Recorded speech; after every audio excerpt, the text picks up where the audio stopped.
Nearly 20 years after its release, Orlando Bloom is finally ready to talk about how much he absolutely detested starring in Wolfgang Petersen's epic Troy. The actor, who played the self-centered Paris, revealed in a recent Variety video that he's blanked that movie out of my brain because of how much he can't stand his character.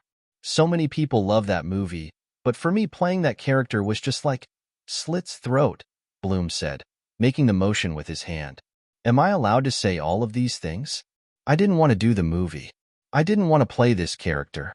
Loosely based on Homer's Iliad, Troy follows the events of the Trojan War and features a star-studded cast that included Bloom, Brad Pitt, Eric Bana, Peter O'Toole, Diane Kruger, Brian Cox, Sean Bean, and Brendan Gleeson.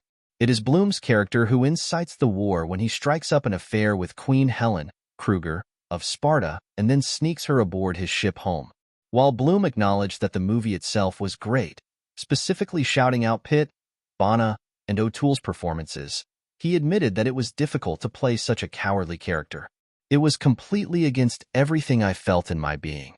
At one point, the script says, Paris crawls along the floor having been beaten by somebody and holds his brother's leg. I was like, I'm not going to be able to do this, he recalled. One of my agents at the time said, but that's the moment that will make it. And I completely fell for that line of an agent. I think that's why I blanked that from my mind. He's not the only one who doesn't look back at the film fondly. Back in 2019, Pitt told the New York Times that he was disappointed by it too. I had to do Troy because, I guess I can say all this now, I pulled out of another movie and then had to do something for the studio. So I was put in Troy, Pitt said at the time. It wasn't painful, but I realized that the way that movie was being told was not how I wanted it to be. I made my own mistakes in it. He explained that the film became a commercial kind of thing along the way. Every shot was like, here's the hero. There was no mystery, he added.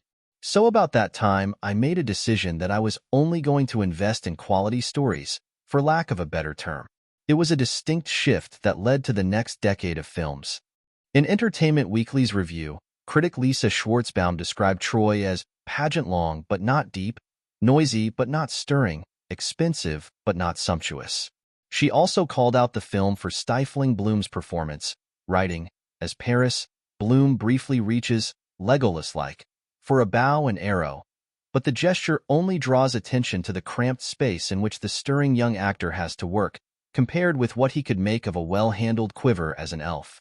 She noted, in a post-LOTR age, ye gods, in a post-Braveheart age, let alone in a contemporary time of terror, paranoia, and ceaseless skirmish, this is not enough to warrant such trumpets and drumbeats, such Enya-like keening between tableaus of men behaving beefily.